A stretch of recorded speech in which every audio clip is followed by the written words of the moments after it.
My biggest fear would be when the first comes and I don't get the rent. I found that my tenant had dumped concrete down my toilet. Can you believe Fair Housing fined me $5,000 for that? How do you onboard your tenants? What do you do? I don't even know if I do it right. If you're a landlord, don't just rent, rent perfect. The Rent Perfect podcast with property expert and private investigator, David Pickron. Well, Scotty, we're here again talking a little bit about rentals and how to find success. And having a good day today so far? Of course, yeah. Awesome. It's good to be here with you. Hey, like us, subscribe to us, comment. Any feedback is welcome. I don't mind a little tough love, too. I mean, we get a lot of tough love from our tenants out there. We go on Instagram or Facebook.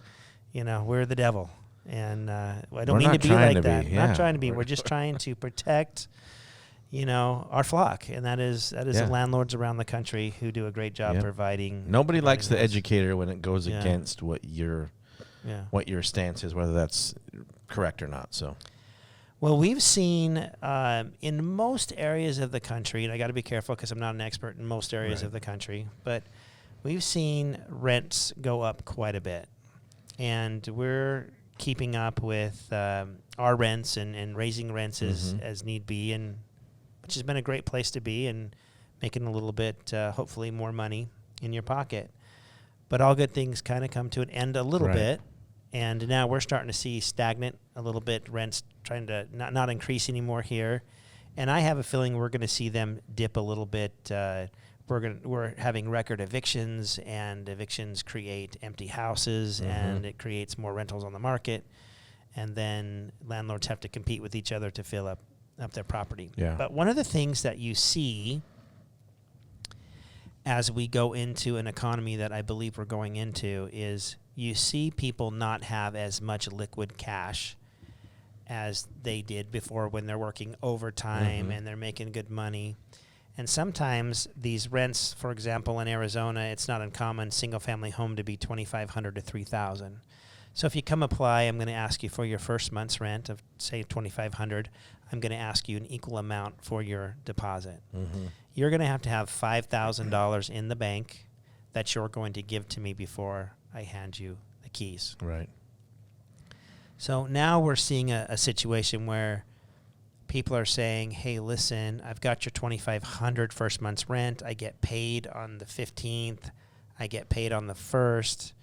I make enough money to pay the rent, but I just don't have the cash in the bank of $5,000 right now.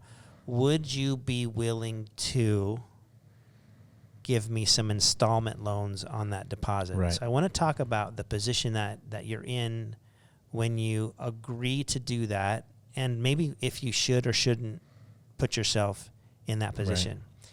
Now, in an economy where things are going great, rents are going up, and you're getting 30 people trying to apply for your property, you're not interested in that person because I've got people that don't need. Yeah, creative financing is not your. I mean, exactly. When you're just talking about it, I'm hearkening back to my young childhood, and layaway. If you remember layaway, it was like, we might buy a big ticket item in September, and we kind of chunk away at it.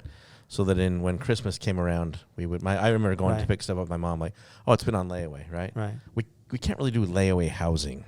No. It's hard to do layaway housing. No.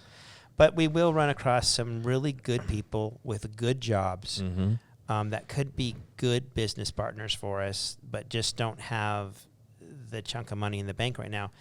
And, you have to do your due diligence because here's the reality is no matter whether they have a good job or whatever the situation is, we know that they're struggling a little bit for money. Right. We know there's not a big savings account. We know they're going to relatively live paycheck to paycheck until they can get caught up or whatever their situation is. And so there is a little bit of risk there. So we're not willing to take that risk when we have a line out the door. Right. But when we don't have a line out the door and our property has been maybe vacant for a couple weeks or a month and it starts getting scarce a little bit. We're not there now. I'm just trying to get 6 months ahead of where we're going to be and we're forecasting a little educate bit. people. Yeah. Yep. You have to start looking at things and saying, okay, if I do get my rent, could I lower the deposit, or I recommend at least putting off the deposit in installments into the future. So, I mean, just give me an idea. Is it 4 months? Is it 6? Is it depend on the term of the lease?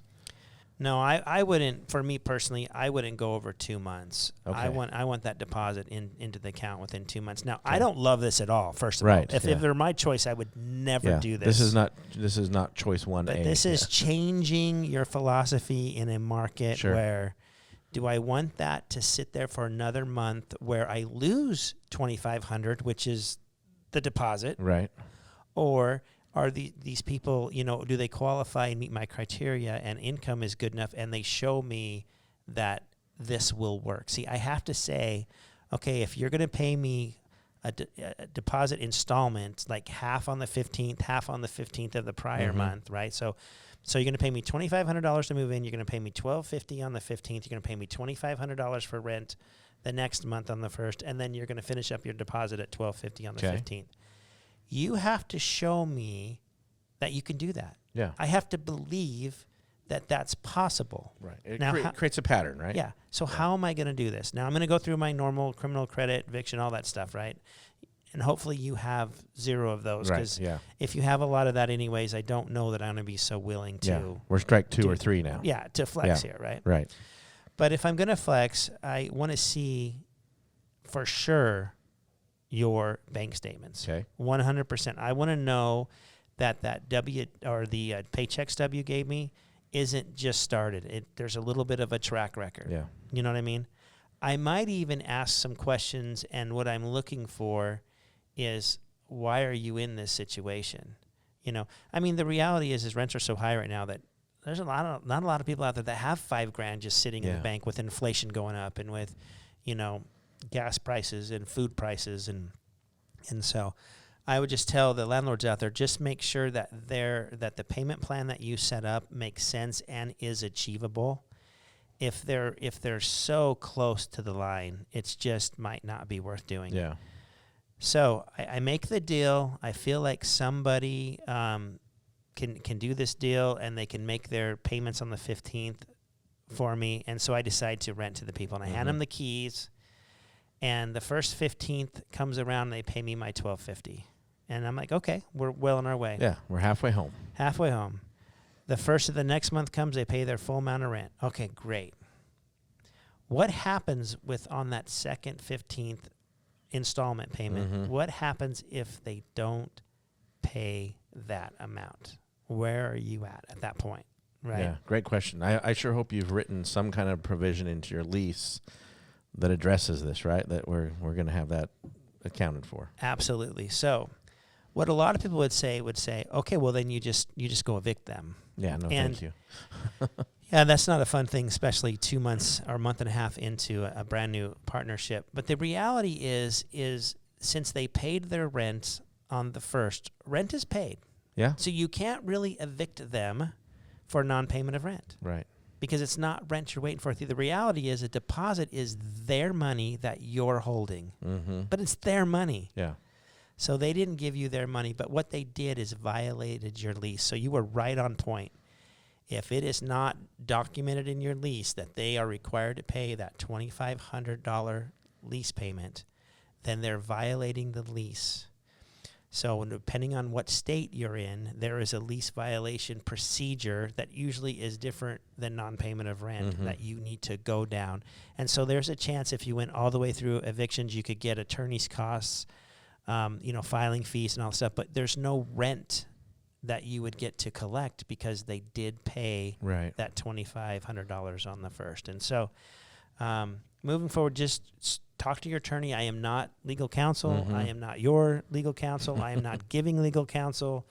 I am just telling you that we treat deposits different than we do rent, and that as you change your strategies in the future, if in your area, rental prices come down or less people are looking for rentals, just know what you can and can't do, and always have a good attorney to bounce stuff off. Anything to add, Scott? I've talked a lot on this. No, I like it. I'm just trying to think through, kind of if this sort of happened to me, what I would do. So I think this is good, kind of a good seed to plant in the heads of our landlords to kind of go, this is a scenario I hadn't really considered. Well, I haven't seen this scenario in Yeah. years, right? The Right. last time we saw this scenario was in 2007, 2008.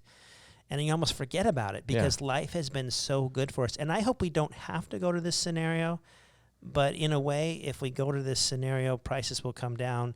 Other opportunities will come up for us to Right. invest in. So it's good if it does happen. It's good if it doesn't happen, if you're positioned in the right way. Yeah, it's good to proactively think about it rather than reacting. Yeah. When you're in the midst of the fight, right? Let's think about it beforehand. And that's what we do here in this podcast is we're trying to get 6 months ahead so we can get you the information before right. you're in that situation asking yourself these questions. And so you might not need this today, but put this in the back of your head because maybe in the future you might turn to this and go, okay, I remember I heard that on that podcast one time. Scott, thanks for joining us. We appreciate you joining us today on the Rent Perfect podcast. And until next time, continue to rent perfect.